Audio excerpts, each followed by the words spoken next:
देखिए, बांग्लादेश का अनुरोध क्लियर कट दिखाता है कि बांग्लादेश की सरकार भारत के साथ अपने रिश्ते सुधारने के मूड में नहीं है, क्योंकि उन्हें क्लियरली पता है शेख हसीना भारत की एक अच्छी फ्रेंड थी। जब तख्ता पलट हुआ बांग्लादेश में, भारत ने उसको शरण दी है और हम उसको वापस बांग्लादेश में भेजने के लिए अभी तो तैयार नहीं होंगे, क्योंकि जब हमें दिखता है कि वहां के कोर्ट्स और जैसा माहौल चल रहा है उस देश में, अपने ओपोनेंट्स को जिस तरह से दबाया जा रहा है, कुचला जा रहा है, तो हम शेख हसीना को एक्स्ट्राडाइट तो करेंगे नहीं। ऐसे में बांग्लादेश के अंदर भारत के खिलाफ और मोमेंटम बनेगा एंटी इंडिया कि देखिए, इंडिया हमारे साथ कोऑपरेट नहीं कर रही है, शेख हसीना को वापस नहीं भेज रही है। तो ये एक और कहें तो इरिटेंट पैदा कर दिया है बांग्लादेश की सरकार ने भारत के साथ अपने रिश्तों में। तो ये इंडिकेट करता है कि बांग्लादेश की सरकार की मंशा नहीं है भारत से रिश्ते अच्छे करने की। अगर उनकी मंशा ठीक होती तो वो ये कदम ना उठाते भारत को लेकर के। सर, इस पर ये रिव्यू किया गया है।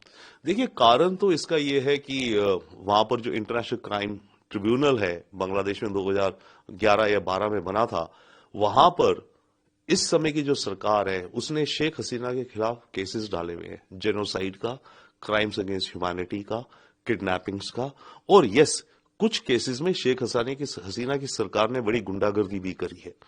परंतु अब ये जो सरकार फिलहाल आई है, इसने उन केसेस को लेके या बढ़ा चढ़ा करके कोर्ट में केस चला रहे हैं शेख हसीना और इसके काफी मंत्रियों के खिलाफ भी। अब वो केस आगे बढ़ना है तो कोर्ट ने बोला अपनी होम मिनिस्ट्री को बांग्लादेश में कि हमें शेख हसीना की पेशी यहां चाहिए। तो बांग्लादेश की होम मिनिस्ट्री ने अपनी फॉरेन मिनिस्ट्री को बोला कि शेख हसीना की प्रेजेंस चाहिए, और उनकी फॉरेन मिनिस्ट्री ने भारत को ये चिट्ठी पकड़ा दी। इंडिकेट ये करता है कि बांग्लादेश की सरकार अगर भारत से अच्छे रिश्ते चाहती वो ये कदम ना उठाती, क्योंकि उसे क्लियरली पता है शेख हसीना भारत की अच्छी फ्रेंड रही है और भारत इतनी जल्दी और खासकर इन हालातों में शेख हसीना के साथ दगा नहीं करेगा। तो अगर भारत वापस नहीं करेगा और उनके नोट पर हम एक्ट नहीं करेंगे तो ऑब्वियसली बांग्लादेश के अंदर उनकी सरकार को मौका मिल जाएगा दिखाने का कि देखो, एंटी इंडिया, इंडिया हमारे साथ कोऑपरेट नहीं करना चाहती, शेख हसीना को नहीं भेज रही, शेख हसीना ने हमारे देश में इतनी अट्रॉसिटीज करी हैं, उसको न्याय हमें चाहिए, पर शेख हसीना भारत नहीं दे रहा है। तो एक और एलिमेंट बन जाएगा बड़ा strong anti India inside Bangladesh.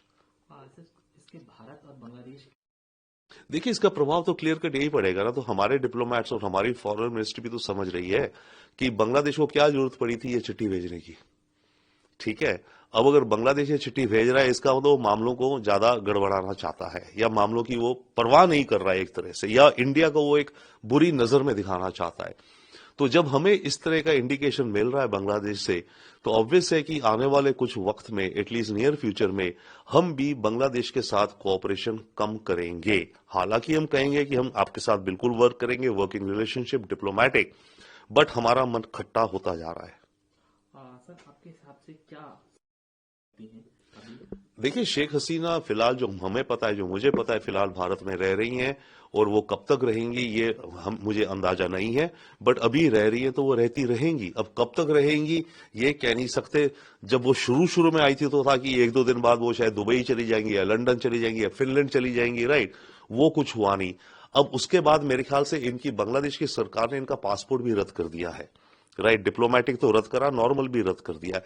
तो एक तरह से शेख हसीना ट्रैवल नहीं कर सकती, क्योंकि बिना पासपोर्ट के वो दिल्ली में किसी एम्बेसी में जाकर के वीजा के भी अप्लाई नहीं कर सकती। तो काफी हद तक हम ये समझ सकते हैं कि शेख हसीना एक तरह से फंसी हैं और वो भारत में ही रहेंगी। कब तक रहेंगी ये हम उनको अच्छी मेहमान नवाजी करेंगे, वो ओपन एंडेड है, कब तक रहेंगी।